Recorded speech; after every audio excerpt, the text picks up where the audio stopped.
Le 2 mars 2026, Emmanuel Macron se tient à côte du sous-marin le Temeraire, dans la base secrète de l'île Longue. Il prononce une phrase qui change 66 ans de doctrine française. Pour être libre, il faut être craint. Pour être craint, il faut être puissant. Et puis il annonce « La France va partager son parapluie nucléaire avec l'Europe ». 8 pays sont déjà dans la boucle. L'Allemagne, la Pologne, le Royaume-Uni, les Pays-Bas, la Belgique, la Grèce, la Suède et le Danemark. 66 ans après De Gaulle, la France ouvre la porte de son arsenal atomique. Pourquoi maintenant? Qu'est-ce qui a changé? Et surtout, est-ce que CA peut vraiment protéger l'Europe? Aujourd'hui, on va répondre à 3 questions. Première question, que contient exactement l'annonce de Macron? Et en quoi c'est une rupture historique? Deuxième question, pourquoi maintenant? Quel enchaînement d'événements a force la main de Paris? Troisième question, est-ce que ce bouclier est crédible ou est-ce un bluff? Restez avec nous, parce que derrière cette annonce, il y a un calcul stratégique que personne n'explique complètement. Commençons par les faits. Ce que Macron a annoncé le 2 mars n'est pas un discours de plus. C'est la plus importante évolution de la doctrine nucléaire française depuis 30 ans. 4 changements concrets. Premier changement, la France va augmenter le nombre de ses têtes nucléaires. Jusqu'ici, Paris déclarait en posséder 290. C'est fini. Macron a annoncé que le chiffre va monter, mais que désormais, la France ne communiquera plus le total. Ambiguïté, stratégique, délibérée. Pour la première fois depuis 1992, le stock augmente. L'ère de la suffisance stricte, le minimum nécessaire, est terminée. Deuxième changement, la dissuasion avancée. C'est le terme CLE. Ce que C signifie en clair, des avions Rafale porteurs du missile nucléaire ASMPA pourront être déployés sur les bases aériennes de pays alliés européens. L'Allemagne, la Pologne, les Pays-Bas, la Belgique, la Grèce, la Suède, le Danemark, des exercices conjoints sont déjà prévus. Autrement dit, des bombes nucléaires françaises pourraient être stationnées temporairement hors du territoire français, sur le sol européen. Troisième changement, un groupe de pilotage nucléaire franco-allemand. Paris et Berlin ont signé, juste après le discours, une déclaration conjointe créant un groupe de pilotage nucléaire de haut niveau. C'est une première absolue. L'Allemagne, qui n'a pas la bombe et qui a renoncé au nucléaire civil, s'assoit officiellement à la table de la dissuasion française. Le chancelier Friedrich Merz avait évoqué l'idée de bombardiers allemands portant des armes nucléaires françaises. Macron a coupe court, pas de partage du bouton, mais un dialogue permanent sur la stratégie. Quatrième changement, un nouveau sous-marin. Le président a annoncé la construction de l'Invincible, un sous-marin nucléaire lanceur d'engins de nouvelle génération. Livraison prévue, 2036. Il rejoindra la flotte des 4 SNLE de classe Triomphant qui assure Babdo la permanence océanique. Un seul de ces sous-marins, comme Macron la rappelle, porte une puissance de feu équivalente à la totalité des bombes tombées sur l'Europe pendant la Seconde Guerre mondiale. 1000 fois la puissance d'Hiroshima. Dans un seul tube d'acier, silencieux, quelque part sous l'Atlantique. Mettons les chiffres en perspective. Le budget annuel de la dissuasion nucléaire française atteint désormais 6 milliards d'euros, 16 millions par jour. Avec l'annonce de Macron, ce chiffre va augmenter, mais de combien, on ne sait pas. Ce que l'on sait, c'est que la loi de programmation militaire 2024-2030 prévoit 400 milliards d'euros de dépenses militaires au total, et que le poste nucléaire représente environ un quart de cette enveloppe, 100 milliards d'euros, pour des armes dont le seul but est de ne jamais être utilisées. Et maintenant, comprenons pourquoi le discours de l'île Longue n'est pas un discours de plus. Depuis De Gaulle, la doctrine nucléaire française repose sur un principe sacre, l'indépendance. La France décide seule, elle frappe seule. Elle ne coordonne avec personne. En 1966, De Gaulle quitte le commandement intègre de l'OTAN précisément pour CA. Paris ne veut pas que Washington lui dise quand appuyer sur le bouton. Et pendant 60 ans, chaque président, de Pompidou à Hollande, de Mitterrand à Sarkozy, a maintenu cette ligne sans bouger d'un millimètre. Ce que Macron fait, c'est la première entorse délibérée à cette doctrine. Il ne partage pas le bouton, il l'a dit clairement. Mais il partage la présence. Des avions nucléaires franqués sur des bases étrangères, c'est du jamais vu. Des exercices nucléaires avec 7 pays non nucléaires, c'est du jamais vu. Un comité de pilotage nucléaire avec l'Allemagne, c'est du jamais vu. De Gaulle dirait que la France vient d'ouvrir une porte qu'on ne referme pas. Abonnez-vous maintenant, parce que ce qui vient ensuite, c'est la raison pour laquelle tout cela arrive en mars 2026. Et cette raison porte un nom. La réponse tient en 3 mots. Hormuz, Trump et Poutine. Commençons par le plus immédiat. Le 28 février 2026, 2 jours avant le discours de Macron, le détroit d'Ormuz est ferme. L'Iran, en réponse aux frappes américaines et israéliennes, bloque le passage par lequel transite 20% du pétrole mondial. Le baril de brut dépasse 126 $. En France, le sans-plomb passe à 1,95 € le litre, le gazole à 2,08 €. C'est le choc pétrolier le plus brutal depuis 1973. Et que font les États-Unis? Ils demandent à leurs alliés de contribuer. Trump appelle Macron. Le porte-avions Charles de Gaulle est déployé en Méditerranée. Une frégate française est envoyée près de Chypre. 20 pays, dont la France, le Royaume-Uni et le Japon, s'engagent à forcer la rouverture du détroit. La leçon est immédiate. Quand une crise mondiale éclate, l'Europe doit pouvoir agir. Et pour agir, il faut de la puissance. La France est la seule puissance nucléaire de l'Union européenne. La seule. Deuxième facteur, Donald Trump. Depuis son retour à la Maison-Blanche en janvier 2025, le président américain a systématiquement fragilisé les garanties de sécurité envers l'Europe. Il a remis en cause l'article 5 de l'OTAN à plusieurs reprises. Il a traité les alliés de lâches. Il a laissé entendre que Washington ne défendrait pas les pays qui ne paient pas leur part. En 2026, aucun dirigeant européen ne peut affirmer avec certitude que les États-Unis interviendraient en cas d'attaque contre un membre de l'OTAN. Et troisième facteur, la Russie. La guerre en Ukraine dure depuis plus de 4 ans. Moscou n'a pas recul. Les fronts sont figes. Et les déclarations du Kremlin sont de plus en plus menaçantes. Après le discours de Macron, la porte-parole du ministère russe des Affaires étrangères, Maria Zakharova, a qualifié l'initiative de hautement déstabilisante. Le ministre Lavrov a parlé de menace. Le Kremlin a prévenu. Toute expansion nucléaire européenne sera prise en compte dans la planification militaire russe.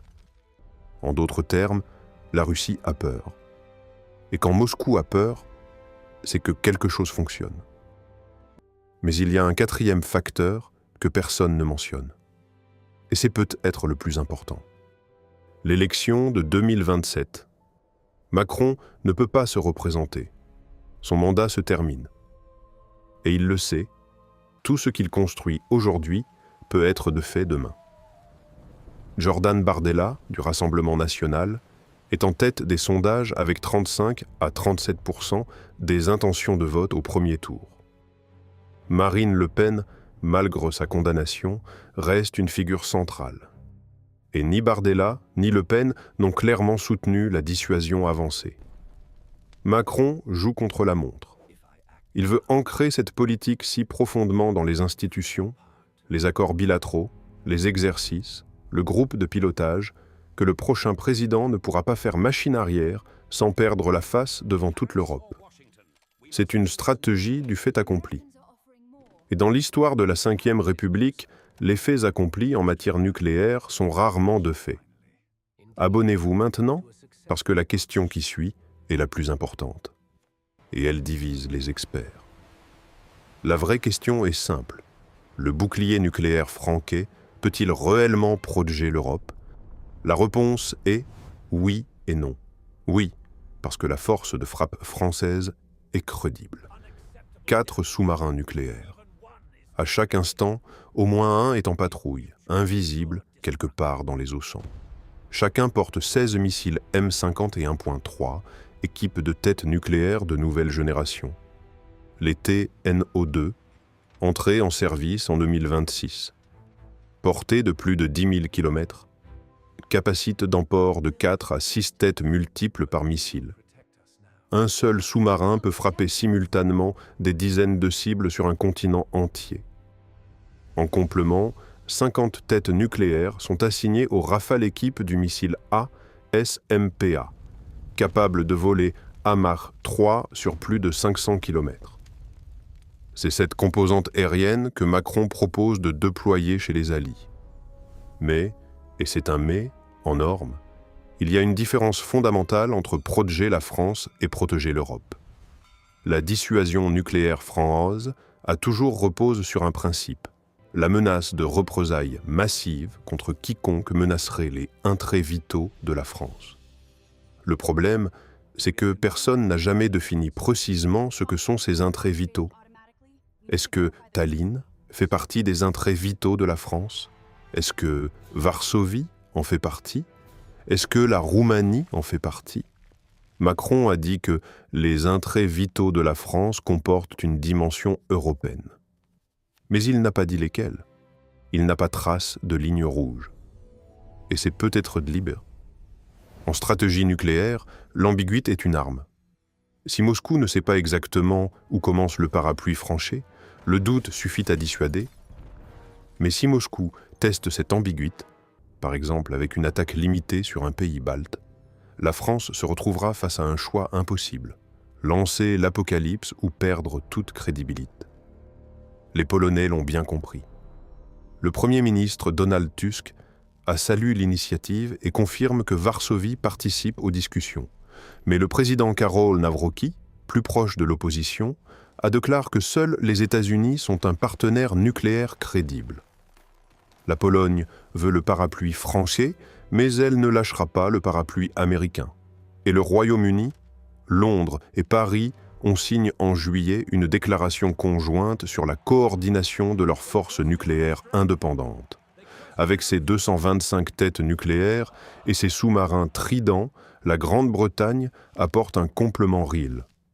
Ensemble, Paris et Londres disposent de plus de 500 têtes nucléaires. C'est moins que la Russie, environ 1500 déployés, mais c'est largement suffisant pour infliger des dégâts inacceptables à n'importe quel agresseur. Il y a aussi un précédent historique qu'il faut connaître. Pendant la guerre froide, exactement le même dilemme existait, mais avec les Américains. La question était, est-ce que Washington risquerait New York pour sauver Berlin-Ouest? La réponse officielle était oui, mais personne n'en était vraiment sûr. Et c'est cette incertitude qui a conduit la France, sous De Gaulle, à développer sa propre bombe, parce que De Gaulle ne faisait pas confiance à Washington pour mourir à la place de Paris. Aujourd'hui, le scénario se répète, mais à l'envers. C'est la France qui propose de protéger les autres, et les autres se posent la même question, est-ce que Paris risquerait la destruction pour sauver un allié? L'histoire est un cercle, et le cercle vient de se refermer. Le vrai défi n'est pas militaire, il est politique, et il se résume à une phrase, la France est-elle prête à risquer Paris pour sauver Varsovie? Abonnez-vous maintenant, parce que la réponse à cette question va déterminer l'avenir de l'Europe pour les 50 prochaines années. Alors, où en est-on? Un mois après l'annonce de Macron, voici le bilan concret. Les exercices conjoints avec les 8 pays partenaires vont commencer dès 2026. Le groupe de pilotage franco-allemand est opérationnel.